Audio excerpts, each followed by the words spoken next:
My name is Arthur, but most folks just call me Art. Been driving these city streets long enough to see the pavement crack and heal a dozen times over. Not in a cab anymore. That's a dying breed. Now I drive for Uber. The app keeps pinging, the money keeps moving, and the stories never stop. I'm 68 now. My beard is more white than salt, and my hands, the ones gripping this leather steering wheel, they've seen things. They've held newborn grandchildren, and they've wiped away the sweat of fear from my own brow. So when I tell you a story, you best believe it comes with the weight of miles and the grit of truth. This story happened just after midnight. A Tuesday, if I remember right. Tuesdays are usually quiet. The city catches its breath after the weekend rush and before the midweek hustle. The air was thick, heavy with the promise of rain that never quite materialized. Just that humid, oppressive silence that blankets the residential areas in the dead of night. I was cruising slow through an older neighborhood, the kind with big, dark houses hidden behind hedges that haven't been trimmed since the last decade. My phone pinged. A request came in. The name on the screen was simply Jay. The pickup was only a block away. I pulled up to the address. It was one of those houses, huge, imposing, and completely dark except for a single porch light casting a sickly yellow glow. And there he was, a young man, probably early 20s, standing rigid by the curb. He wasn't fiddling with his phone. He wasn't looking down the street for me. He was just standing, staring straight ahead at nothing, a statue of despair. Even before he opened the door, a cold knot started twisting in my stomach. I've learned to trust those knots. They're usually right. He didn't make eye contact when he got in. The way he moved was slow, deliberate, like he was moving through thick water. He just settled into the back seat, the door shutting with a heavy final thud that echoed in the quiet car. No greeting. No. How's your night? Just a faint, almost metallic smell, like pennies and old cologne. Good evening, I said, my voice steady and low. I always try to break the ice, even when the ice feels like a glacier. Where are we headed tonight, Jay? He finally spoke, and the sound of his voice was startlingly rough, like sandpaper over wood. The airport. Terminal C. Just get me there quickly, please. The airport it is, I confirmed, tapping the destination into the GPS. It was a 40-minute drive. Plenty of time for a story to unfold or for silence to become deafening. I pulled away from the curb, noticing in my rearview mirror how tightly his fists were clenched, resting on his knees. He was wearing a nice suit, the kind that screamed executive or wedding, but it looked rumpled, misplaced. It was too big for him, or maybe he'd just lost weight recently. Everything about him felt off. He looked like a man who'd just finished running a marathon but was still stuck on the starting line, waiting for the real race to begin. I decided to try a different approach. Small talk is the currency of the road, but sometimes you just have to give people room to breathe. I turned on the radio, soft, classic jazz, nothing too intrusive, just enough noise to fill the void. He didn't react. 10 minutes into the drive, we were on the freeway, the city lights blurring past us in streaks of red and white. I glanced back again. His head was resting against the window, his eyes closed. I initially thought he was asleep, but the tension in his jaw told a different story. He was awake, terribly, painfully awake. And then he shifted. He pulled something out of the inner pocket of his suit jacket. Not a phone. It was a small, worn, leather-bound notebook and a pen. I saw him hesitate, his hand shaking slightly in the dim light of the overhead lamp I keep set low. He opened the notebook and started writing. He wrote fast, furiously, the pen scratching against the paper, a sound that for some reason made the hair stand up on the back of my neck. It wasn't the sound of someone journaling. It was the sound of someone racing the clock. The knot in my stomach tightened. Was this a suicide note? Was he planning something at the airport? My imagination, fueled by decades of late-night paranoia and the genuinely strange things I'd witnessed in my car, began running wild. I felt a surge of genuine fear. I am an old man. I've dodged reckless drivers and survived muggings, but dealing with someone who is actively on the brink, that's a different kind of terror, the kind that makes you feel utterly helpless. I took a deep breath. Stay calm, Art. Just drive. I started speaking again, not to him directly, but to the car, to the air. The airport's quiet tonight, I mused, keeping my voice conversational, almost boring. Too early for the red eyes to really kick off, too late for the evening departures. It's the perfect time to fly, though. No crowds, no fuss. He didn't move his head from the window, but I saw his writing stop. He listened. I continued, slowly easing into the role of the unintended therapist, a role every driver slips into now and then. My wife, she always said traveling was like hitting a reset button. Doesn't matter where you're going.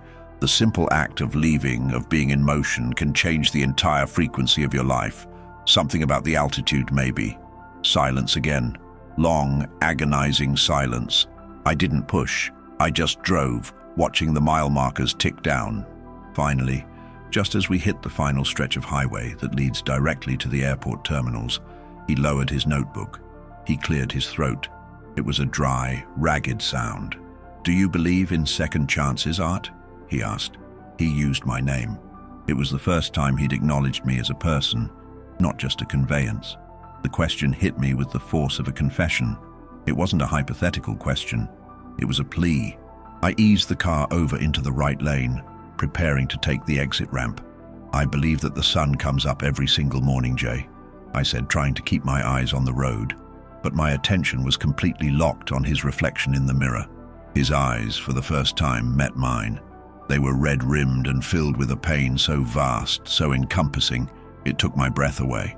And every morning is a second chance, or a thousandth chance, depending on how bad yesterday was. The hard part isn't getting the chance. The hard part is deciding what you're going to do with it. He nodded slowly. A single, infinitesimal movement. He didn't elaborate on his troubles, didn't dump a load of misery on me, but his look spoke volumes. This was the turning point. This was the emotional peak of the quiet desperation. He was weighing his options, and one of them, I was terribly sure, involved him disappearing entirely. We arrived at Terminal C. I pulled up to the curb and put the car in park. The dome light came on automatically. "That'll be $38.50, I said softly. He didn't reach for his wallet. Instead, he reached for the notebook. He ripped the top sheet out and folded it neatly. Then slowly, he reached into his pocket and pulled out a thick wad of bills. $100 bill, maybe more, far more than the fare. He put the money on the seat next to him and placed the folded note on top of it. "Keep the change, Art," he said, his voice stronger now, but laced with a profound sadness. "And thank you for the 1,000th chance." He got out of the car. He didn't look back. He just walked straight into the bright, indifferent lights of the terminal, the doors swallowing him whole. I sat there for a full minute, engine running, watching the spot where he'd stood. My heart was pounding, a steady, anxious drumbeat. I reached back and picked up the note. I knew I shouldn't read it immediately, but the intense feeling that I had just been an accidental witness to a farewell was overwhelming. I had to know. I opened the small, crisply folded paper. I read the messy, hurried script written in blue ink, the words hitting me like a physical blow. But that part of the story, what that note truly said, and what I realized I had to do next, well, that's where the real story begins. I held the note in my hand, the heat from the engine barely warming the paper. My heart was still hammering against my ribs, an erratic rhythm that had nothing to do with my age and everything to do with the intense, silent exchange I'd just had. I had to read it. I couldn't just sit there. I unfolded the paper, the cheap terminal light spilling onto the handwritten words. It wasn't a suicide note. Not exactly. It was a cry for help, disguised as a confession, crammed onto that small sheet. The script was hurried, the lines slightly uneven, betraying the turmoil of the writer. Art. I took it. I confess. Not for myself, not really. It was for her to pay off debts that weren't mine, debts they were using to crush her. It's $150,000. It's in a duffel bag, hidden in the grey locker at the central bus station. Locker Dusser 417. The key is taped under the back seat, right behind where I was sitting. They're expecting me to deliver it tonight. They think I'm walking away, taking the money with me, disappearing on a flight. But I can't disappear with dirty money. I can't, and I can't go through with the drop. If I don't show up, they'll know I bailed. If I do show up, I'm dead. They don't forgive failure. You were right, Art, about the 1000th chance. I didn't want to die a thief. I just wanted one clean exit. Please, this is my last chance to do one thing right. I'm already gone. Don't go to the police, they're tied up with this organization. Just take the key, take the bag, give it to the church on Elm Street, St. Michael's. Drop it in the donation bin. They'll know what to do. They help people like me. You're the only person who knows. You're my last witness. If you choose to ignore this, I understand. But if you choose to act, you saved more than one life tonight. Jay, I lowered the note, the paper slipping from my fingers onto the passenger seat. The confession hung in the air, heavy and suffocating. My immediate thought wasn't fear, though that came quickly enough. My first thought was a profound, chilling sympathy. This young man, Jay, wasn't a career criminal. He was desperate. He was caught between a rock and a hard place, and he had chosen the path of greatest danger to himself, simply to make things right. He was sacrificing his own safety for a slim chance at redemption. But the reality of the situation hit me a moment later. My hands started to shake, a tremor that ran right up my arms. I was sitting at a major airport terminal, less than 5 minutes after a frantic suit-wearing young man had exited my vehicle, leaving behind a confession of grand theft and a plea to intervene in a criminal conspiracy. The money, $150,000, was sitting in a locker, and I had the key. I was now an accessory, a key player in a drama I never auditioned for. My eyes darted to the rearview mirror. Had anyone seen him get out? Had anyone seen him leave the note? The terminal was busy, but the sheer panic of exposure made me feel like every single person was watching me. An old man parked suspiciously at the curb. I quickly grabbed the duffel bag he'd left on the passenger seat. No, wait. That was the money he'd left for the fare and tip. I shoved it into my glove compartment. Then I leaned forward, my face close to the back seat, searching. My fingers fumbled beneath the worn fabric of the upholstery. There, right near the seam where the bottom met the back, I felt something hard and flat. A small brass locker key taped neatly and securely with black electrical tape. I peeled it off. It felt cold and unbelievably heavy in my palm. It wasn't just a key. It was the entire weight of Jay's future, maybe even his life, resting right there. I had a choice, a profound moral dilemma. I could drive away. I could rip up the note, toss the key in a storm drain, and forget the whole thing ever happened. I got a huge tip, a crazy story, and I'd be safe. My life would continue its predictable, quiet trajectory. This was the sensible choice, the safe choice, the choice my wife, bless her logical heart, would demand I make. I could act. I could drive to the bus station, retrieve the bag, and deliver it to St. Michael's Church. I would be involving myself in organized crime, touching hot money, and risking everything, my freedom, my safety, my peaceful retirement. I looked at the note again, specifically at the last sentence. If you choose to act, you saved more than one life tonight. The emotional pull was too strong. I'm a father. I'm a grandfather. I've spent my whole life trying to be a decent, reliable man. That young man, Jay, was terrified. He put his trust in me, an anonymous driver, because I offered him a sliver of kindness and a philosophical belief in a 1000th chance. How could I preach hope and then refuse to be the instrument of that hope when it mattered most?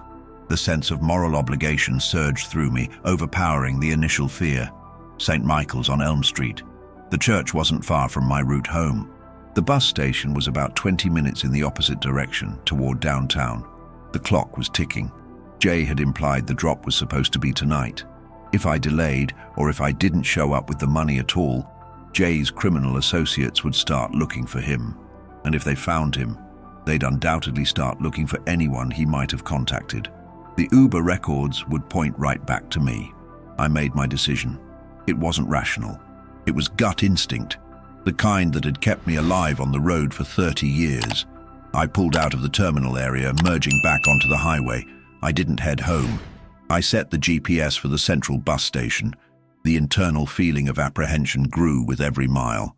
This wasn't a detour. This was a complete, terrifying shift in my reality. As I drove, I tried to rationalize Jay's plan. Why the church? Why not the police?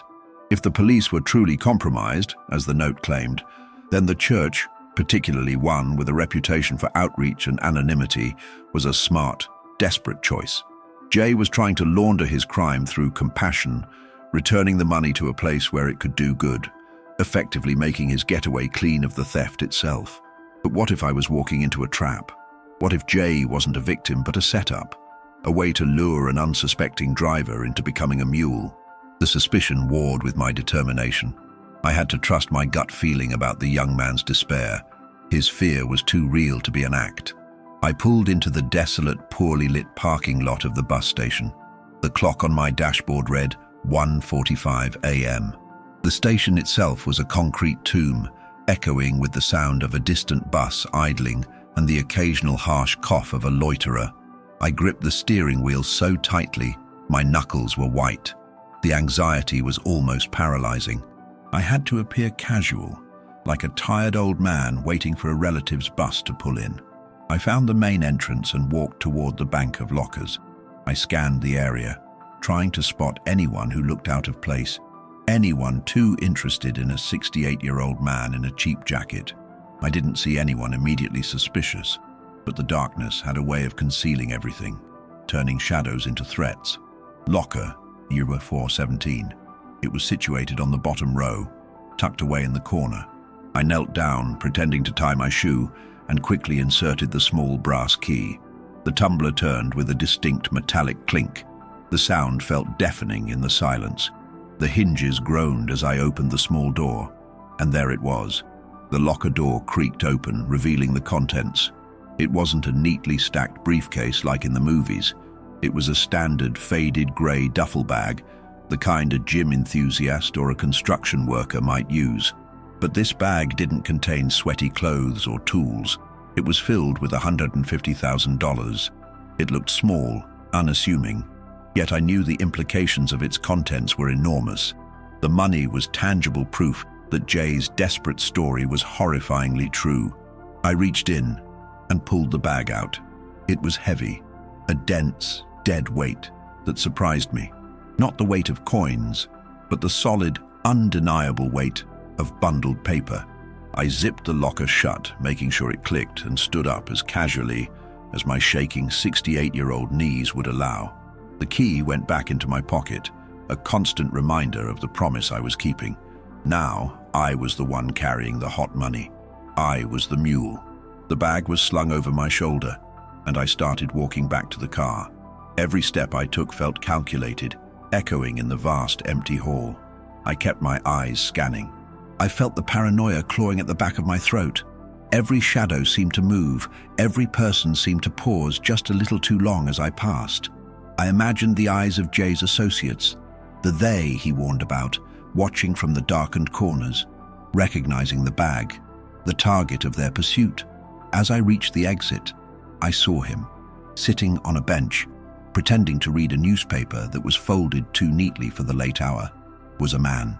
He wasn't big or scary in the traditional sense, but he had a look of sharp, coiled stillness. His eyes were dark and emotionless, flitting over every person who entered or left. As I passed, he lowered the paper, just a fraction, and his eyes settled on me. Not just on me, but specifically on the grey duffel bag slung across my chest. A sudden, sharp jolt of pure terror went through me. He knew, or at least, he suspected. I didn't break stride. I kept my pace steady, walking straight out the doors and into the parking lot. I didn't run. Running would confirm his suspicions. I walked with the deliberate, slightly stiff gait of an old man tired from a long night's work. I got to the car, fumbled with the key, my hand was slick with sweat, and yanked the door open. I tossed the duffel bag onto the passenger floor, jumped into the driver's seat, and slammed the door shut. My heart was pounding so hard, I could hear it over the low idle of the engine. I pulled out of the parking spot, keeping my eyes locked on my rearview mirror. Did the man move? Was he following? Yes. As I reached the exit of the lot, a dark, unmarked sedan, parked discreetly in a corner, suddenly flashed its headlights and pulled out, accelerating quickly to stay a few car lengths behind me. It wasn't aggressive, not yet. It was just there, following. A silent, terrifying promise of confrontation. The tension was almost unbearable. I couldn't speed. That would be a dead giveaway. I had to maintain the illusion of a tired Uber driver heading home. I kept the speed limit exactly, signaling every turn, trying to look as boring and legitimate as humanly possible. My destination was St. Michael's Church on Elm Street. It was a residential area, quiet and dimly lit, about 15 minutes away. 15 minutes of being hunted. The sedan stayed glued to my rear bumper, 2 men inside. I could barely make out their profiles in the darkness, one driving, the other leaning forward, looking intently through the windshield. Their intent was clear. They weren't going to let that money or me out of their sight. The gatillos emocionales were now firing on all cylinders. The initial sympathy for Jay was replaced by fear for myself, and that fear was rapidly solidifying into a fierce, desperate determination to complete the mission Jay had entrusted to me. I had promised him his 1000th chance, and I wasn't going to let these thugs take it away. 5 minutes passed like an hour. We turned onto a main thoroughfare. The traffic was slightly heavier here, giving me a tiny, blessed bit of camouflage. I started thinking like a cabbie again, using the rules of the road not just for transport, but for survival. And then, the worst thing happened. A blinding flash of blue and red lights filled my entire car, a police cruiser. I wasn't speeding. I hadn't violated any traffic laws. I instinctively slowed down, my breath catching in my throat. I glanced back. The dark sedan, the one that was tailing me, didn't slow down. It blew right past the police car, disappearing into the night. They couldn't risk the police stopping them. They knew they were exposed. The police cruiser, however, was pulling me over. My mind raced. Was this a genuine traffic stop? Or was Jay right? Was the organization somehow using the police? I felt a wave of cold betrayal wash over me. I had a duffel bag of stolen money on the floor, and I was being pulled over by the law. The irony was devastating. I put the car in park and lowered my window. My hands went to the steering wheel, palms visible, shaking visibly. A young officer approached my window, his flashlight beam slicing through the darkness and right into my eyes. "License and registration, please, sir," he said, his voice neutral and professional. "Of course, officer," I mumbled, trying to keep my voice steady. I fumbled in my wallet, praying the officer wouldn't shine his light down into the passenger footwell where the grey duffel bag was resting, its weight suddenly feeling like an anvil. "Sir, are you aware that your passenger side tail light is out?" the officer asked. My tail light. That was it. A simple, mundane, mechanical failure, a blessed, ordinary piece of bad luck. The sheer relief was immense, almost making me dizzy. "Oh, I apologize, officer.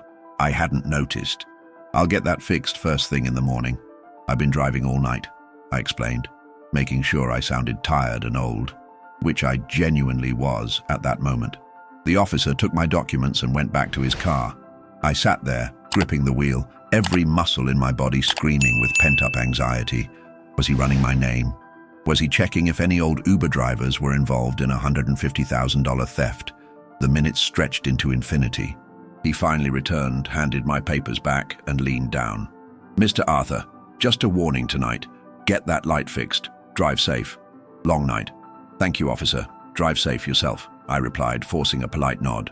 As he walked away, I didn't dare pull out until his cruiser was gone. Only then did I ease back onto the road. The close call had intensified my resolve. The men in the black sedan were gone for now, spooked by the police, but they would regroup. They would be waiting. I was nearing Elm Street. The church was just a few blocks ahead, the final leg of the mission. My hands, still trembling, gripped the wheel. I was no hero, just an old man trying to keep a desperate promise. The money was a cold, hard weight. But the note, the promise of salvation, that was what truly carried the weight. I had to deliver it. I had to complete Jay's last act of decency. I slowed the Uber to a crawl as I entered Elm Street. The residential road was quiet, lined with old oak trees whose heavy branches created deep, shifting shadows under the streetlights. The tension that had been a tight wire in my chest finally began to snap. I felt physically exhausted, but the adrenaline kept my mind razor sharp. St. Michael's Church was exactly where Jay had indicated. It was a beautiful, imposing stone building, clearly very old, with a tall Gothic bell tower that looked black against the pre-dawn sky. There was a small, well-maintained parking lot adjacent to the main structure. It was completely empty, perfect, and terrifyingly exposed. I pulled into the lot, turning off my headlights and letting the car glide silently into a space near the back wall of the church building. I put the car in park and checked my mirrors. The street was empty, no sign of the dark sedan. They were waiting, regrouping, or circling back. I had a small window, but I knew it was closing fast. The note had specified the donation bin. Churches often have large bins or chutes for clothing or food donations, usually placed discreetly outside for after-hours drop-offs. I scanned the perimeter. My eyes finally landed on it. A heavy metal box bolted to the wall near a side entrance, clearly labeled clothing and household donations. It had a wide, sturdy chute designed to swallow large items. It was exactly what Jay had in mind. It was designed for large, anonymous drop-offs, perfect for a grey duffel bag full of hot cash. I grabbed the bag off the floor. The weight of it felt scandalous in the quiet, holy darkness. I opened the car door, the small click echoing loud enough to make me jump. I swung my legs out, pushing the driver's side door shut with a deliberate, gentle push. I was moving on instinct now, driven by a powerful, almost religious commitment to Jay's final, desperate wish. I walked the few feet toward the bin. Every shadow seemed to stretch and shift, and I felt the profound vulnerability of being an old man, alone, carrying a massive secret. My breath fogged in the cool air, and I could hear the loud, ragged sound of it. I reached the donation bin. It was cold to the touch. The flap to the chute was heavy, designed to deter thieves. I gripped the handle and pulled it open. The sound was a loud, metallic scrape against the stone. It sounded like an alarm going off in the quiet night. My hands were shaking badly now. I looked down at the duffel bag. $150,000. Enough money to change my life, to make my retirement comfortable, to buy new cars for my grandkids. For a fleeting second, the temptation was intense. A sudden, sharp whisper in the back of my mind. Just keep it, Arthur. No one knows. Jay is gone. You deserve it. But the image of Jay's face, etched with that profound, exhausting pain, flashed in my mind. The man had given up his freedom, perhaps his life, to make this one thing right. To betray that final, desperate act of goodness. It would be to extinguish the hope he had placed in the thousandth chance I spoke of. That wasn't who Art was. I couldn't live with that kind of moral stain. I shoved the bag into the opening. The bag was bulkier than I'd anticipated. It got stuck halfway. A fresh wave of panic hit me. I couldn't leave it hanging out.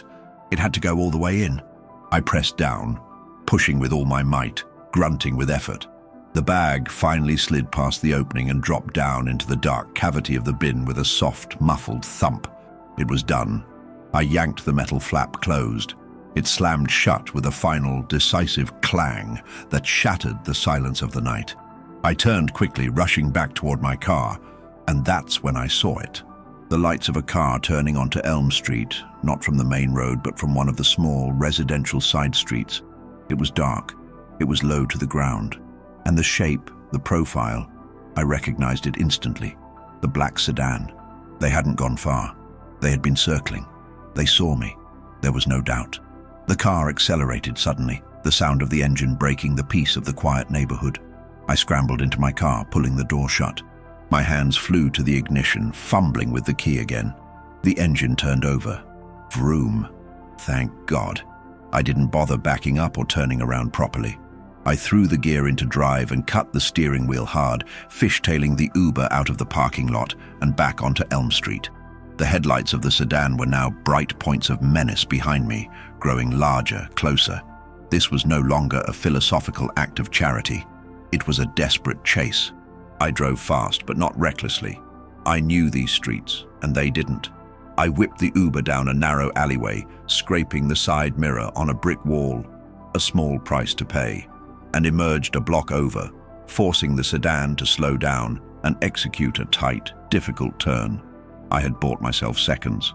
I risked a glance in the mirror. The sedan was back on my tail, but they were driving with more aggression now. They had confirmation. They saw the old man at the church donation bin. They knew I had intercepted the money. My mind raced ahead, the strategic thinking overriding the raw fear. I couldn't lead them back to my home. I couldn't just keep driving. I had to lose them, and I had to do it quickly before they cornered me on a quiet street. I spotted my opportunity, a small, brightly lit gas station coming up on the right. A 24-hour convenience store, light, people, witnesses. I slammed on the brakes, signaled right, and swerved into the crowded, well-lit gas station forecourt.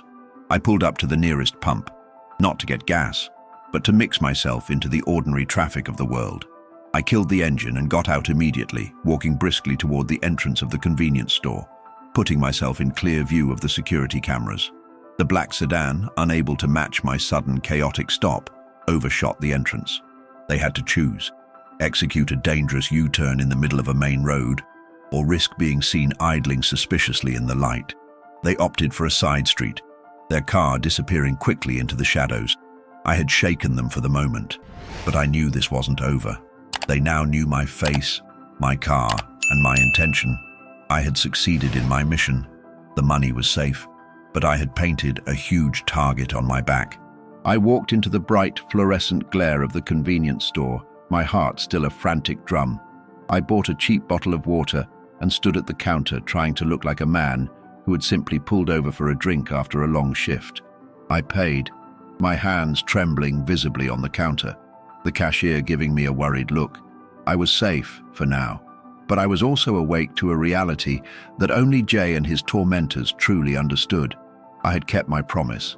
I had saved his life. Now, I had to figure out how to save my own.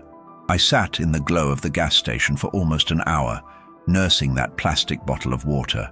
The black sedan never reappeared. They had gone, but I knew in my bones they hadn't given up. They knew where the money wasn't. It wasn't in Jay's hands, and it wasn't out on the street. They knew an old man in a late-model Uber had intercepted it. That was enough. The paranoia was a tangible thing, a heavy blanket draped over my shoulders. Every car that drove past, every flash of headlights made my muscles coil. I felt naked, exposed. I was no longer just Arthur, the old Uber driver. I was a man who had touched the hidden workings of the city's dark underbelly, and they don't take kindly to witnesses, accidental or otherwise. When I finally felt safe enough to move, I didn't drive home. Home was the first place they would look if they managed to trace the Uber account back to me. I drove instead to an anonymous 24-hour diner, the kind of place where I could blend in with the graveyard shift workers and the people who never truly sleep. Sitting in a vinyl booth sipping bad coffee, I laid out the two pieces of evidence I had left, the hastily written note and the small brass locker key. The note was a dead end now. The instructions had been fulfilled. The money was safe, and the first part of my promise was kept. The key was different. It wasn't a locker key from the bus station. I'd already returned that one to the lost and found there, just to be rid of it. This was the key that Jay had taped under my back seat, the one I had almost forgotten about in the heat of the moment. It was a generic-looking key, stamped with a serial number and the name of a local lock manufacturer. It was too small for a house, too sturdy for a mailbox. It looked exactly like a key to a storage unit. My mind, still fueled by adrenaline, began working like a detective's. Why would Jay leave a storage unit key with me? It must contain the real context of his life, the truth behind his desperation. If I could understand Jay better, perhaps I could anticipate what they would do next. And more importantly, maybe I could complete the saving of his life, which I knew went beyond just the money. Using the diner's weak Wi-Fi, I cross-referenced the key's serial number and the manufacturer's name with local storage facilities. It took an hour, but I found a match. Safe and Sound Storage, a huge, sprawling complex near the city's industrial park. Going there was insane. It was directly involving myself further in a criminal mystery. It was risking everything I had just secured. But the sheer curiosity, the need to understand the human being whose life I was now woven into, was overpowering. It was a sense of responsibility that transcended mere fear. I owed it to Jay's desperate confession, The sun was just beginning to paint the sky a weak, bruised purple when I arrived at the storage facility. It was too early for anyone normal. I pulled up to the gate. I used the code J had written on the back of the note, a simple 4-digit number I'd memorized, and the gate slid open with a screech. I drove slowly through the rows of anonymous metal units. Finding J's unit wasn't hard. The number stamped on the key matched the number on the lock of a unit tucked away in the very last row facing a high chain-link fence. I parked the Uber and approached the unit. My hands were steady now, fueled by pure, cold focus. I inserted the key and turned the lock. It snapped open. I slid the heavy door up, and the sight inside was far more heartbreaking than the duffel bag of cash. It wasn't filled with stolen goods or more money. It was a portrait of a fractured life. The small unit contained 3 things. A few boxes labeled Sarah, containing photo albums, children's drawings, and a framed college diploma. The diploma had J's full name, Julian Koster. A single expensive-looking office chair tipped over, a large, heavy, leather-bound box. I approached the leather box with a sense of reverence. This felt like the core of the mystery. I lifted the lid. Inside, there were no valuables, only documents, bank statements, legal papers and letters. The documents told the whole devastating story. Julian Koster had been a bright, ambitious young corporate analyst. He had taken out a massive unsecured loan, not for himself, but for his older sister Sarah, whose health had failed, leaving her with astronomical medical bills that their insurance refused to cover. The loan wasn't from a bank. It was from a shadowy, predatory loan shark organization with ties to the underworld. The they he spoke of. The debt spiraled. They threatened Sarah, his only family. Julian, cornered and desperate, used his access at his corporate firm to embezzle $150,000, hoping to pay off the sharks and buy his sister freedom. But the contract was predatory. They took the money and still demanded more, threatening to expose Julian and hurt Sarah regardless. J's decision at that moment, his real decision, was revealed in a final, heartbreaking letter tucked at the bottom of the box, addressed simply, "To whomever finds this." The letter explained his final, desperate plan, to lure the criminals into thinking he was running with the money, creating a diversion. By dropping the money at the church, he was using its anonymity to make the debt vanish, essentially turning the stolen money into a charitable act of repayment, clearing the moral ledger. His escape to the airport was just a performance. His sacrifice was twofold: running away, knowing he could never return, and ensuring the money was used for good, instead of fueling the organization that ruined him. The emotional weight of his sacrifice crushed me. He wasn't just a thief. He was a desperate, failed brother trying to save his sister from a slow, agonizing demise by debt. His entire life was now contained in this cold, dusty unit. But the most crucial detail, the final piece of the puzzle, was a tiny slip of paper tucked into the diploma frame.